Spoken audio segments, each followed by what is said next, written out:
Yes dear students, last session में हमने home के सारे फीचर्स को टैली किया था। अब हम यहाँ पर इंसर्ट के फीचर्स को देखेंगे।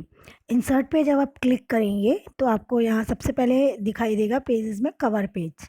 आपने कवर पेज पे जैसे ही क्लिक किया तो आपके सिस्टम पे जो भी कवर पेज पहले से ही इंस्टॉल्ड हैं वो आपको शो हो जाएंगे। तो यहाँ पर आप अपनी मर्ज़ी से जो भी आप अपनी बुक का कवर पेज चाहते हैं उसको सेलेक्ट कर लेंगे। जैसे सपोज़ हमने इस कवर पेज को सेलेक्ट कर लिया। अब यहाँ पर ये बाय डिफ़ॉल्ट लिखा हुआ है तो हम इनको सबको डिलीट कर लेते हैं।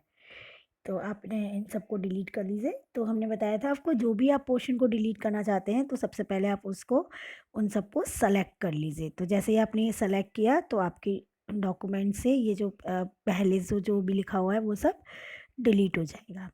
और डिलीट करने के बाद इसके बाद आप जो भी फीचर्स चाहेंगे, आप जो भी इस पे अपना राइटिंग करना चाहते हैं, जैसे जो भी आप अपनी बुक का नेम लिखना चाहते हैं, सपोज़ जैसे हम यहाँ पर लिखना चाहते हैं इंफॉर्मेशन टेक्नोलॉजी। तो हम इस बुक का नाम लिखना चाहते हैं इंफॉर्मेशन टेक्नोलॉजी। तो यहाँ पर हम टेक्स्ट को लेंगे, जिस जिस साइज़ का आप लिखना चाहते हैं वो साइज़ सेलेक्ट करिए और यहाँ पर नेम लिख दीजिए आपकी बुक का इंफॉर्मेशन टेक्नोलॉजी। तो जैसे ही आप इंफॉर्मेशन टेक्नोलॉजी लिखेंगे तो देखिए आपकी बुक पे शो हो रहा है इंफॉर्मेशन टेक्नोलॉजी। ऐसे ही आप यहाँ पर जो भी आप अपने कवर पेज पे लिखना चाहते हैं, जैसा भी आप बनाना चाहते हैं, जहाँ पर भी लिखना चाहते हैं वो आप लिख सकते हैं। देन ओके, तो आपकी ये बुक का कवर पेज शो हो जाएगा। अब हम नेक्स्ट फीचर पे चलते हैं। तो नेक्स्ट पे जैसे ही हम इंसर्ट पे क्लिक करेंगे तो आपको दिखाई देगा ब्लैंक पेज। ब्लैंक पेज पे जब आप क्लिक करेंगे तो आपको एक न्यू ब्लैंक पेज शो हो जाएगा। ये ब्लैंक पेज वही वैसे ही शो होगा जैसे आप होम पर जाकर न्यू करते हैं। तो आप चाहें तो होम पर न्यू क्लिक करके भी एक नया पेज ला सकते हैं, अदरवाइज़ आप यहाँ से भी ब्लैंक पेज क्लिक कर सकते हैं। Next one is page break. जैसे ही आप पेज ब्रेक पर क्लिक करेंगे तो आपका जो पेज है वो ब्रेक हो जाएगा, यानी एक पेज को 2 पार्ट्स में डिवाइड हो जाएगा। देखिए पेज नंबर 1, 2, 3, 4 शो हो रहा है। तो यहाँ से आप जैसे चाहें आप उस पेज को ब्रेक कर सकते हैं। इसके बाद आपको शो हो रहा है टेबल। तो जैसे ही आप टेबल इंसर्ट के टेबल मेन्यू पे क्लिक करेंगे तो आपको यहाँ पर वो ये इस तरह से एक डायलॉग बॉक्स ओपन होगा। तो यहाँ से आप सेलेक्टेड रो और कॉलम्स दे दीजिए। आप जितने रो और कॉलम की टेबल को सेलेक्ट करेंगे यहाँ से सेलेक्ट करेंगे, then you have to click. तो आपको क्या दिखाई देगा, यहाँ पर एक आपको टेबल शो हो जाएगी। देखिए जैसे आपने यहाँ पर 5 कॉलम और 4 रो की एक टेबल को सेलेक्ट कर लिया। अब आप इस अपने डॉक्यूमेंट में कोई टेबुलर फॉर्म चाहते हैं, जैसे मैंने पहले से ही आपके लिए एक टेबल शो कर रखी है। इसमें आप देख रहे हैं स्टूडेंट नेम है, टर्म 1, टर्म 2 और टर्म 3 के उनके मार्क्स हैं।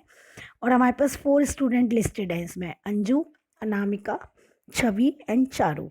अब सपोज़ करते हैं कि ये हमारी क्लास की एक लिस्ट है मार्क्स की, और हम चाहते हैं कि कोई एक न्यू स्टूडेंट आया है जो कि जिसका कि नाम बबीता है। तो हमें अनामिका और छवि के बीच में एक रो इंसर्ट करनी है।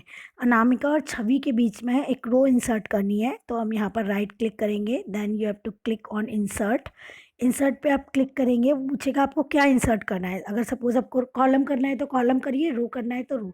तो हमें एक रो करनी है। तो जैसे ही हमने रो पर क्लिक किया तो आप देखिए रो पर जब हम क्लिक करेंगे तो देखिए कि एक क्लिक हो गई, अनामिका और छवि के बीच में आपको एक स्पेस मिल गया। यहाँ पर आप चाहें तो टाइप कर दीजिए हमारी स्टूडेंट का नाम क्या है, बबीता, और उसके हम मार्क्स फीड कर देंगे। It's okay. इसी तरह से सपोज़ हमारी ये एक लिस्ट बनी है और इसमें चारू जो स्टूडेंट है वो बाद में चली जाती है, स्टक हो जाती है। तो हम इस रो को डिलीट करना चाहते हैं अपनी फाइनल टर्म में। तो हम यहाँ पर क्या करेंगे, वही राइट क्लिक करेंगे तो डिलीट सेल करेंगे। डिलीट पे जब हम क्लिक करेंगे तो वो डायलॉग बॉक्स हमसे पूछेगा हमें क्या डिलीट करना है।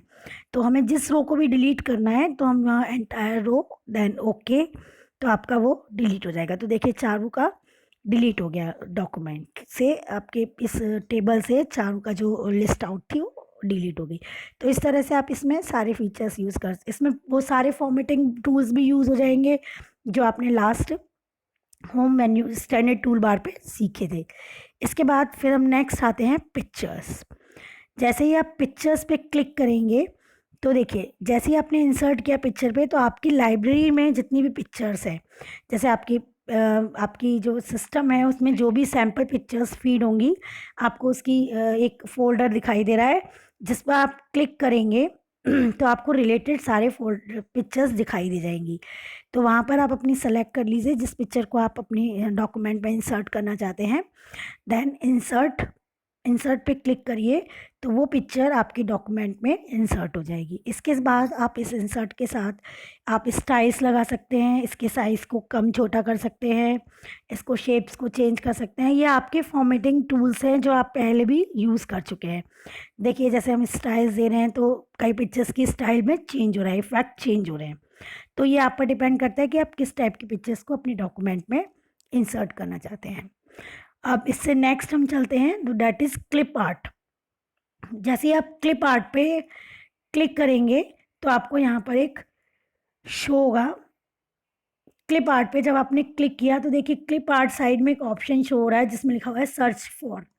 अगर आपके पास पहले से ही सिस्टम में है तो आप उसे सर्च कर सकते हैं। तो जैसे ही आप क्लिप आर्ट पे शो करते हैं वहाँ पर आपको सर्च फॉर ऑप्शन दिख रहा है। तो सर्च फॉर का मतलब है अगर आपके पास कोई यहाँ पर नहीं है, आपके सिस्टम में कोई भी क्लिप आर्ट नहीं है, कोई भी पिक्चर्स नहीं है, तो आप उसे वहाँ से सर्च कर लीजिए। अदरवाइज़ आपकी पिक्चर में जो ऑल कलेक्शन है, आपके पास में जो कलेक्शंस हैं उसी में से आपने क्लिक किया।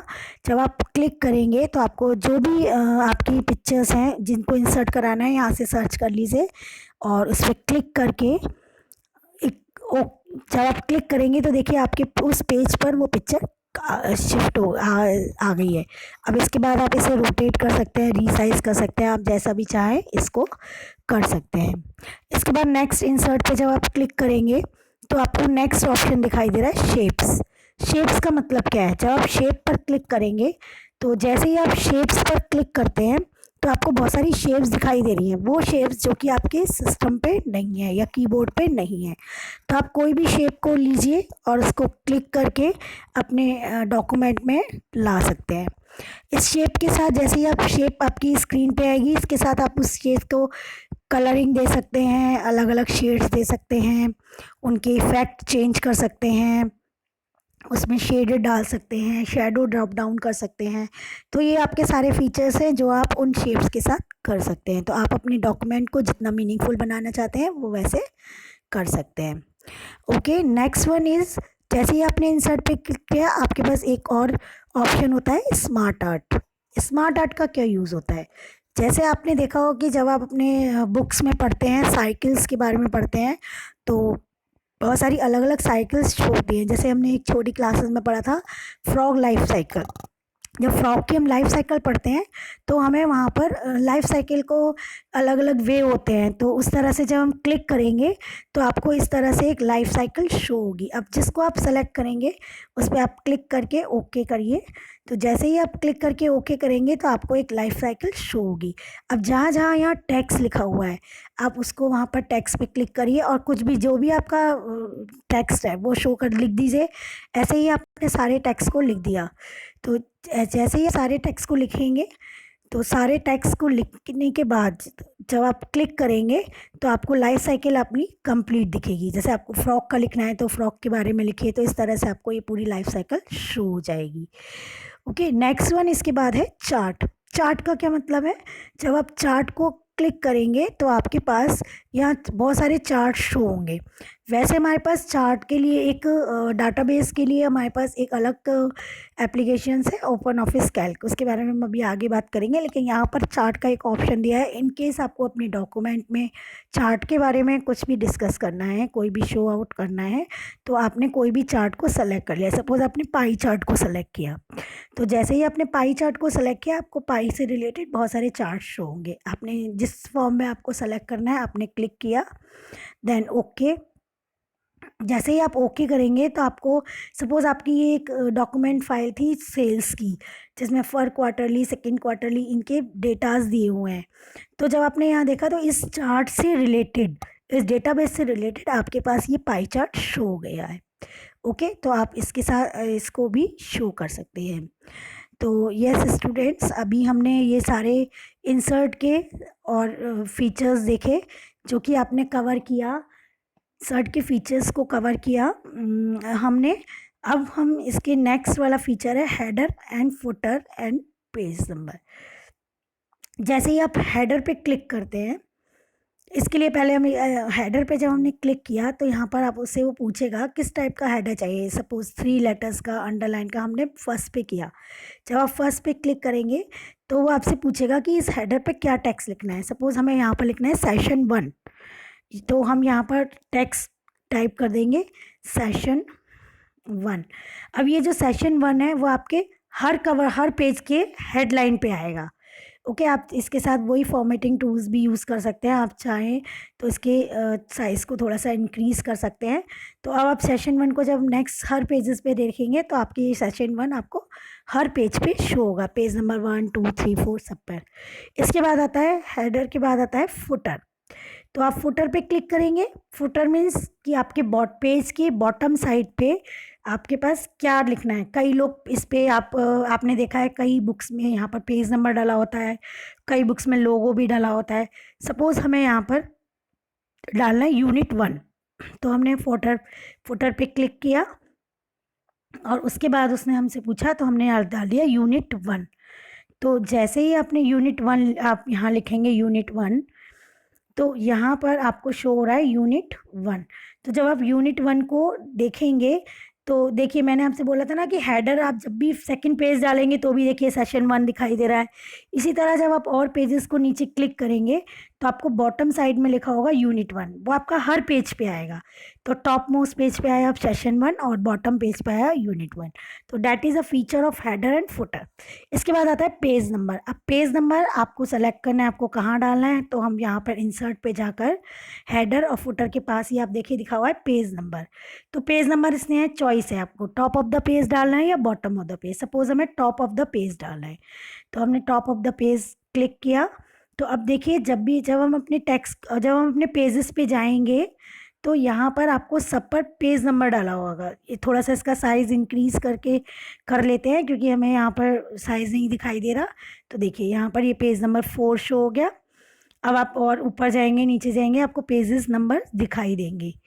तो इस तरह से आप इसमें पेजेस के नंबर को शो ऑफ कर सकते हैं। आप ऊपर देखेंगे तो आपको अगेन पेज नंबर दिखाई देगा। आपको ने पेज नंबर शो किया है टॉप ऑफ द पेज, तो देखिए टॉप ऑफ द पेज पे आपको यहाँ पेज नंबर शो हो गया। तो यस स्टूडेंट्स, आज हमने इंसर्ट के फीचर्स के किया है। अब नेक्स्ट वीडियो में हम आगे की फीचर्स को करेंगे। Okay, bye bye.